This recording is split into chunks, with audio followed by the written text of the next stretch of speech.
welcome back to One on One with Mr. U. Of course, I'm your host, Mr. U. In studio with us, motivational consultant, international speaker, and author of multiple books. He does a whole lot more than that, but we'll get into it. Ahmard Vital is in the house, man. How you doing, brother? Thank you, brother, for having me on, man. I'm doing well. That's good, man. Good to have you in here, man. We had an awesome chat. It's been quite a bit, though. You've been busy, man, running the circuit, man, but glad to have you here with us today, man. Customarily, I always ask our guests to come in and kind of share a little bit about their childhood, their upbringing. How'd you get from there to where you are right now, or as brief or as lengthy as you want to get into that, man? Go for it. Well, first, man, thank you for having me on, man. It's an honor and a privilege, man. You know, with that, man, I come from a small town here in Texas, man, called New Caney.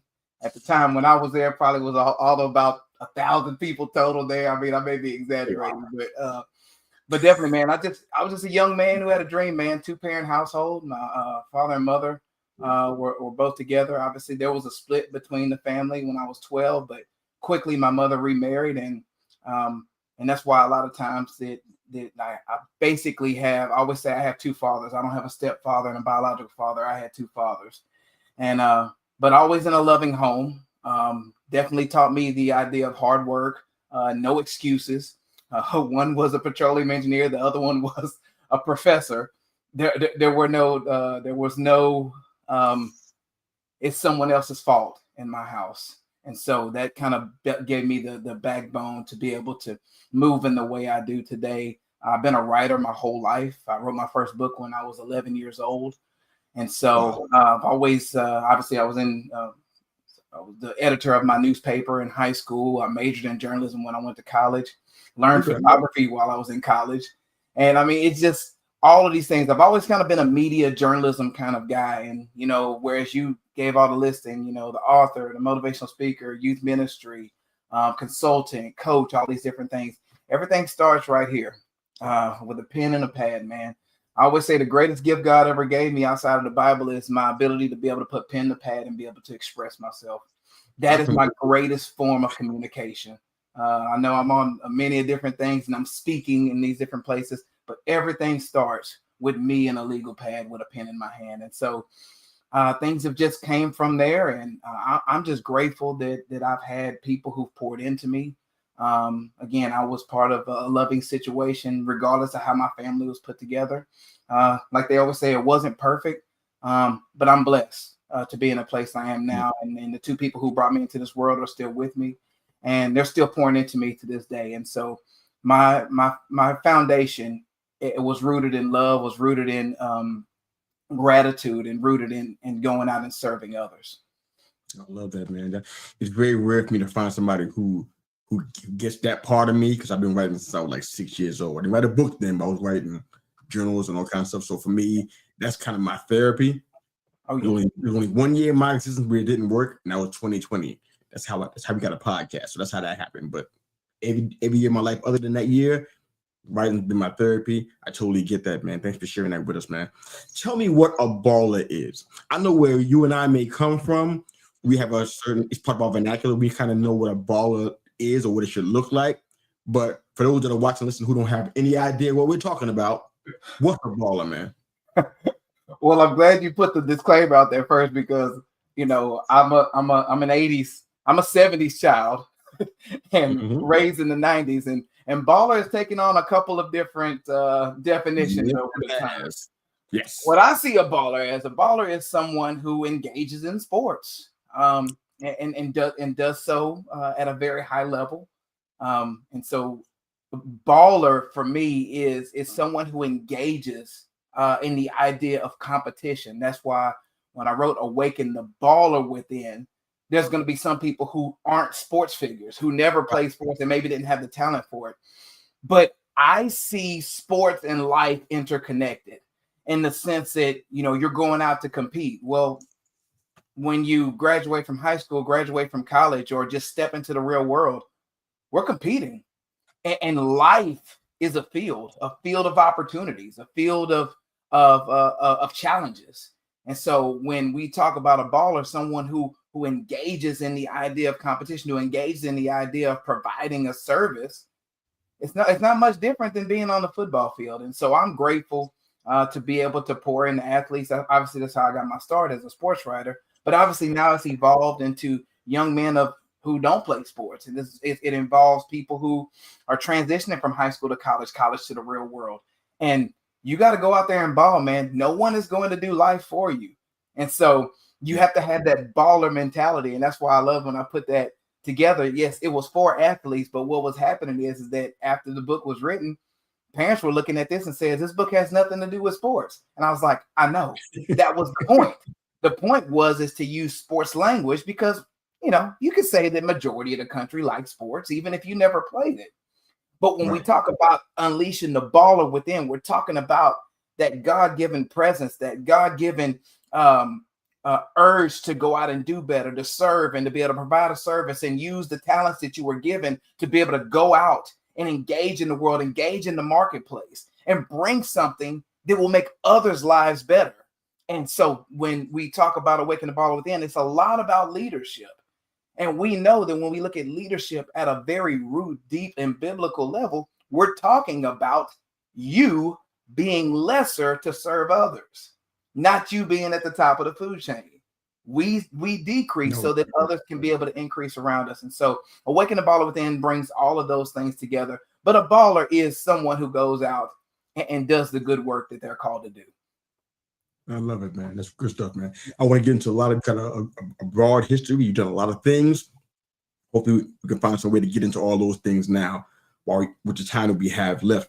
One of the things that I love that you are doing is you have been active in working with today's youth. I want to touch on that because I have a good buddy that I hope you get a chance to meet soon. He's a former athlete, played professional and in college, extensive college career with accolades to go with it and everything. And he had a mission, or has presently a mission, to help athletes who may come out of those systems and no longer have a career anymore, whether they just didn't make the cut or they got injured. And we don't think about them. We just think about the stuff we see on Saturday and Sunday highlights. We don't think about the people who don't make it. What do they do when they play sports their entire life, especially football, the entire life? And now they're at the end of that road and have no idea. Every day of their life was prep for the career they thought they were going to have. So when that's taken away, what do they have? So I want to get into that a little bit, but I want to ask you about the recruiting process and what you did with that. Teach us about how that process was. Maybe something that we wouldn't know, something that we wouldn't see, maybe something that you felt that you discerned in the situation when you were helping to recruit these athletes. Share some of the process of something that we would understand, that we might need to understand about the process, if that makes sense. Well, you know, it's multi-layered, man, and I'm glad that your colleague, your friend, is doing that, because there's casualties along the way, even starting all the way in high school, man. Like you said, and obviously I was a 3-sport athlete, and you, when you go through those types of things, your identity really is wrapped into the fact that you play sports, right? And unfortunately, I came up during a time when, like, that's when the whole dumb jock was kind of created from the class before me in my class, where it's just like, I'm only here to play ball. And that was like a running joke. And then we started seeing the casualties of how many guys end up broke after they get done playing professional sports, whether it's basketball or football. And so when I saw that from a recruiting standpoint, my thing is to always establish something that's bigger than the game. Because if you think about it, Mister, if we're looking at a professional ball player, and your friend who played professional ball can definitely account for this. Let's just say you do the whole thing. You played in high school, you excelled, top athlete, you went to college. You played your 3 or 4 years in college, went to the pros, and you play your, well, I mean, the shelf life now is about 3.7 years, but let's just say, for the sake of argument, you play 10, 12 years, right? And so you're talking about all of that. How old are you when you're done playing ball? You're in your early to mid 30s. So as an athlete, you're older and maybe past what we would call your prime years. You know, play quarterback, punter, and some of those other things that aren't as physically taxing. Maybe you can last a little longer. But either way you look at it, whether you're talking about 32, 34, or even 36, you're a young person in life. So what does the next 60 years, the next 50 years of your life look like? You know, because you've made all this money in 12 years. What's next? And so a lot of these guys, they come out of that. And I mean, the numbers are just staggering. How many of them end up in a place where there's not much outside of that? And obviously they didn't manage right. And we know that many times these agents and stuff and different things like that, you don't have somebody solid in your corner. And so I've always told the guys that, like, sports is just a metaphor for the bigger sense of life. Your purpose is not just on the field. You're meant to take that on and do something else and have, you know, a profession outside of that. You know, you look at guys like Myron Rolle. What's he, like a surgeon or a doctor now? He left the game early. Yeah. And then just like there's a lot of guys. There's a young man I worked with coming out of high school. In fact, the young man I built Awaken the Baller Within on is a man by the name of Russell Shepard. He was a top 20 athlete in the whole country. He was one of the first 10 5-stars we gave out of the state of Texas, but in the whole nation. He actually was a top athlete, ended up going to LSU. He was traveling between some practice squads, and he got some play in the NFL, but like he was a bigger star in high school and college than when he got to the NFL. And I think he played probably 6, 7, 8 years, right? He transitioned that into starting a very, very prosperous business out here in the Houston area. He started a waste management company, and he is killing it right now, man. And so he came out of the situation and utilized what he had, because you would think that if you played in the NFL, you play in the NBA, you make connections, you make alliances, you have relationships with owners and other players and things of that nature. So he was able to leverage that, and his business is doing so well right now. He's employing tons of people and providing a great and useful service in waste management here in the Houston area and beyond. That's awesome. And that's what, and we need more of that. But for every Russell Shepard, there's 1,000 men who are possibly doing worse than both of us right now.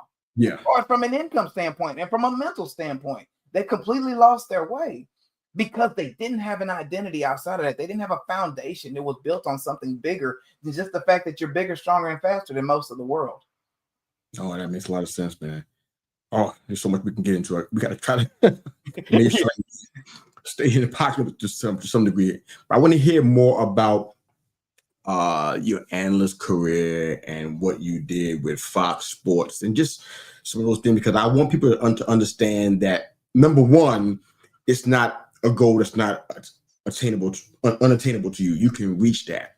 I would love to hear how you got there, how you did that. Encourage the folks that are watching and listening, how you broke through in that area, in that market. Go ahead. You know, that's an interesting question you ask, and I'm glad you asked it, because obviously when I was majoring in journalism in college, and when I came out of college, I remember I worked at a sports bar all through college, making very good money, and obviously that's not the profession I ended up going into. I was a journalist. Right. When I came out of college and moved back to Houston area, I was looking for a job, and there was like no one hiring really. And there was this one company. It was the largest community newspaper in the Houston area. And they wanted to hire me. And they said, yeah, here's the job. And it pays $10 an hour. Now, this was like 2004. I'm living in the 4th largest city in the country. And I remember hearing them say that. And I was just like, I was making like 30 grand as a bartender in college. And I'm about to come back and work for 10 an hour. I'm not doing it. And I remember telling my father that in the same tone I was just telling you. And my father was like, you're going to go take that job. And I'm just like, dude, you're out of your mind. I'm not taking that job. And he's like, you're going to take that job. You're going to stay there for 1 year. And you're going to learn to live at that amount of money. He said, because if you can learn to live at $10 an hour, you will never be broke again. It hit me like a bag of, I was just like, this man is out of his mind. That right now. Okay. but that was game. At the time, I was like upset. But I remember, and I stayed exactly 1 year. During that time, I was very proficient with my work. I was covering sports in one area of town, and I was covering news in another area of town. Well, people started seeing my articles, and I was very in-depth in a community newspaper. And I had front page news plenty of times. The newspaper wasn't that big, but I was one of the primary sports writers on that newspaper. Come to find out, there was someone who was in the audience from one of the 4 schools I covered, and it was just like, who is this guy who's writing all of these articles? Some of them are about our son. Well, they found favor in what I was doing, and they saw how I was engaging with athletes, and they saw I was just moving differently. They had a large company that they were running at the time, and they wanted to put together a program to be able to help young men and help athletes get to college through athletic scholarships. But they needed help with the process, whether it comes to highlight videos, whether it comes to your resume and all those different things like that. They ended up bringing me on, and up to the date, I left exactly 1 year from the time I signed on with this company. They signed me on and started a new startup company. I became the vice president of that company, built an entire formation out of that. We came up with a recruiting platform called College Ball or Bust. We built that platform, and from there, we ended up building one of the first digital video newspapers in the city of Houston called Athletes Connection, because I'm a journalist, but I also know and love football. And so everything sprung out of that opportunity, being the vice president of that company, working 70, 80 hours a week for about 5 years. And coming out of that, I ended up running into the platforms that used to be known as Rivals, Scout.com, was now known as 24/7 On 3 and all those. But those all started from there with me working for Texas Prep Extra and all those different things. Because I remember coming out of the journalism world of that and seeing a man doing that type of work, the recruiting, writing work, and the analyst work. And I said, hey, man, I just want to get down. I just want to get in the game. And so he's like, hey, write 10 articles. And I was like, okay, did 10 articles. Next thing you know, he's like, hey, write 20 articles and I'll pay you $100 a month.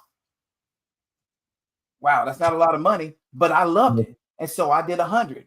And so every time he would say, do this amount for this amount, let's just say 10 articles for $100, I would write 20. And then when he's like, hey, I'll pay you 200. Well, what did I do now? I took that 20 and went to 30.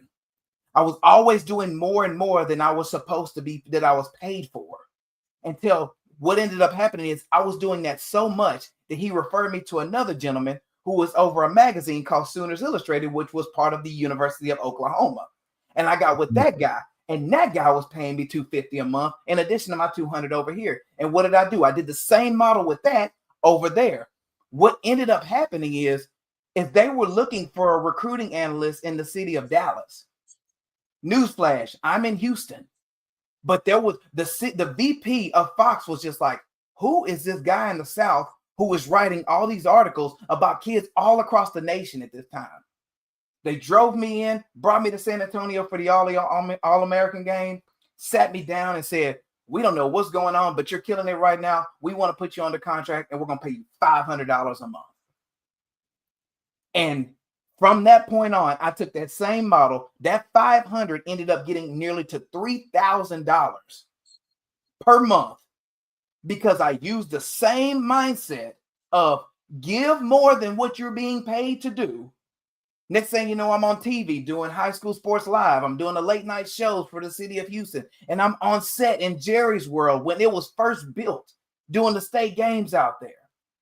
Because I was looking at this through a lens of how much service can I provide to the American people who have young kids who are going to college? Where can I find the sleeper young man who's not getting a lot of love, and I can put his name out there and put him in front of college coaches? That was my mindset. And so I think to this day, the last numbers I put together, I believe the work I've done has saved families $6.4 million in scholarship money. And so that's the foundation of how I got into the whole analyst work and the thing. And it was always just doing more than you're paid for, doing more than what you're called to do, because that's how you advance in life. And most people have it the other way. They're waiting on the raise instead of creating it for themselves. No, that makes total sense, man. I wish we can get into that a little bit more. Maybe if you have time, we can come back to it. Absolutely. Tell me what the pain point is for your second book. That title seems to suggest that it might be one. I am more than enough. That's something that I see, whether it be in one of my coaching clients or just in a strategy call that I do, or just in conversation with people over coffee. I hear things speak to issues with self-esteem and self-confidence. Is there a pain point that sparked that second book? It's funny you say that because all my books were started from pain points, and I Am More Than Enough was the first time that I went to God in complete submission. Like I was done. I was done. In fact, the house I'm in right now, I bought this house when I was 29 years old. And when the moment that sparked Awaken the Baller Within, I'd only been in this house for 1 week. But that was around a time when I was really in a transitional life. I was doing well financially, man. I mean, I was living what would be called the American dream. And I was like, okay, I got everything together, but I don't have my relational life in place. And so I was like, I found a young lady. I'm just like, okay, this is going to be the woman. I'm done. I'm shutting it down. This woman will end up being my wife. And a week after I bought this house, she just left. Gone. Poof.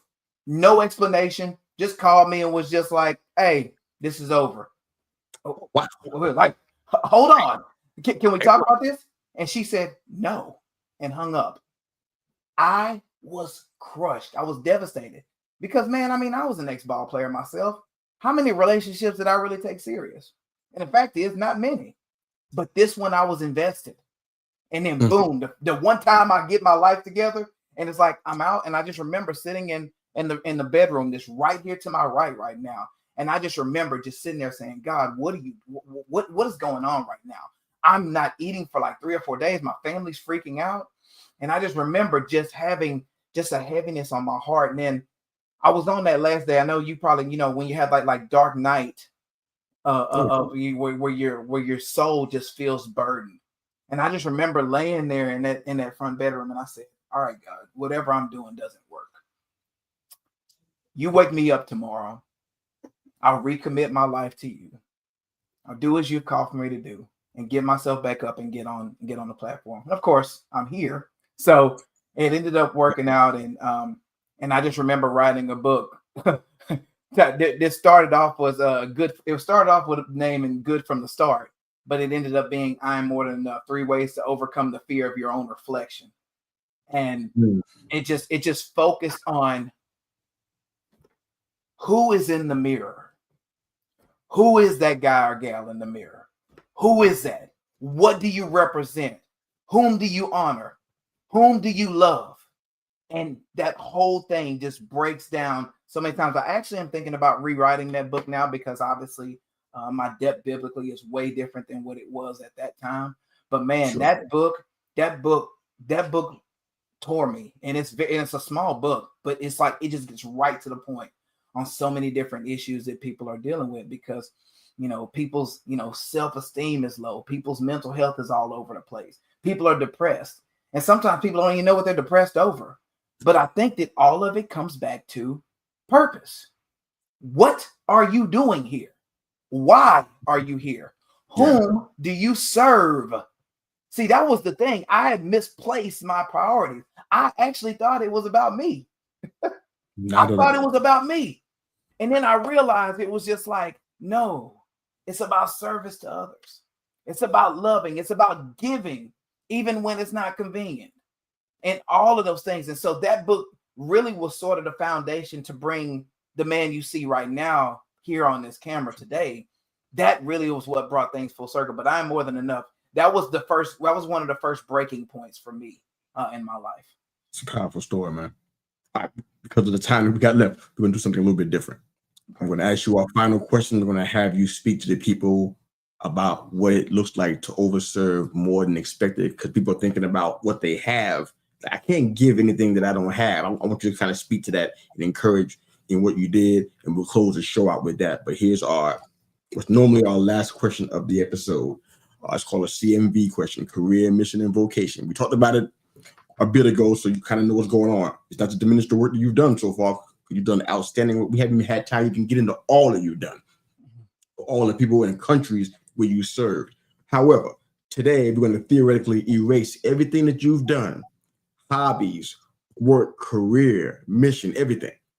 What is Ahmard doing in his life right now? This is an area that you have not done yet. You haven't touched it yet. You haven't stuck your foot into the waters of this one yet. What do you think you'd be doing outside of the things you've done so far? What do you think you'd be doing? If I was to build on what's already done, and I'm doing something, I'm doing a completely new thing. That's what you're saying? Everything you've done is out. Okay. You never have. I'm starting from scratch. This is you ain't playing sports because you already did that already. You ain't writing no books because you already did that too. You're not speaking because you already did that too. What do you think you'd be doing? There's a mission I have. Okay. Yusef, there's a mission that I have. And obviously I work in ministry right now. I work in youth ministry. But you're saying, what have I not done? A mission that I want to do based on the philosophy and the mindset that I was using with the doing more than you're asked to do. My goal in life before I leave here, which I don't know what's on the other side of the dash, I can only control the dash, is to duplicate what I do 100 times in the hearts and minds of young men. I want to duplicate the efforts that I've put into life and the blueprint that I've put into life with 100 young men. And so with that mindset, obviously from the standpoint of mental performance, on the point of serving and giving more than what you could ever imagine, to pouring into mentoring young men. Right now, in my conversations with God, I have told God, I'm like, I know you put me here for a reason. And so I'm willing to tithe, give back 3 hours per week to the development of young men through mentorship, through meeting with them, through helping them through different obstacles. And I've done some of that now, but if you're talking about the part two of that, the part two of that is finding those men and teaching them the blueprint of how I do things and encouraging them to do the same. And I want to do that 100 times in my life to where there's 100 young men using the Vital method, which I haven't even put a name to it yet, to where they're going out looking to serve the greater good of others. The 3 words I live by is service, gratitude, and impact. Meaning that every morning when I get up, if an action I'm doing doesn't include either one or all 3 of those words, then why am I doing it? And I want to put that same mindset into this next generation, because this next generation is powerful, right? They are the revival. They are the turning point. They are the everything we need going forward right now. So my job is to make sure and every day give all that I have unto them, come back, connect with my Father, and go out and do it again. That is a mission that I've not yet done yet, but I'm on the path to do it, and I want to devote my life to doing so. Meaning that when I leave here, when my dash is complete, then someone can look back and say, there was a man who saw something in me when I didn't see it in myself. There was a guy who told me that I am more than enough. There was a guy who told me to lay my life down to serve others. There was a man who told me to honor my father and mother. There was a man out there who said, you know what? Just one more time, go for it. There was a man who said that you're supposed to be a light in the world and just share all that you have and pour it out. My father taught me, live the best life you can and then give it all away. So that is the foundation. That is the root to which I move on a daily basis. And I need to be better with that. But that's what's in my heart. It's just now I need to do a better job of executing that and standing on that and leading with that in all that I do.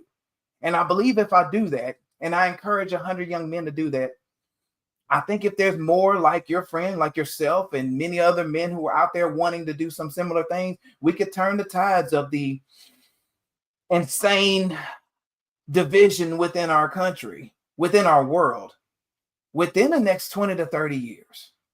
I do truly believe that. But it's going to start with us giving more of ourselves right here and now before we reach the other side of the dash. Copy that. All right, we over the cap. All right, so you can reach Ahmard at ahmardvital.com, and of course his book is available, booknowwhat.com. Last 2 minutes, man. let everybody know how did you overserve more than expected? How can they do that in 1 or 2 sentences? Tell them how they do that. Find an opportunity to give and just do it. Service people, janitors, cafeteria workers, those who are considered those dirty jobs, menial jobs, go serve and do something nice for them and watch how your life changes. I love it, man. AhmardVital.com. BookNowWhat.com. Thank you, brother, for jumping in here, man. It's been a fantastic conversation. If you guys are watching this live, you know it's already on all the social media platforms right now. Well, the majority of them. I get the rest of them out there today. But also the listening platform, they'll be out in about an hour or so. So if you're a listener and not a watcher, this episode will be available hopefully before 2 o'clock today, Eastern Standard Time. So thanks again for jumping in here, Ahmard. Thanks for being here, brother. Great to see you. Can't wait to hear more from you. Let's stay connected. I want to hear more about the work you're doing and how we can potentially support you. All right. Thank you, sir. Thank you for having me on. Been a pleasure. Man. Have a great day, guys. Thanks for watching and thanks for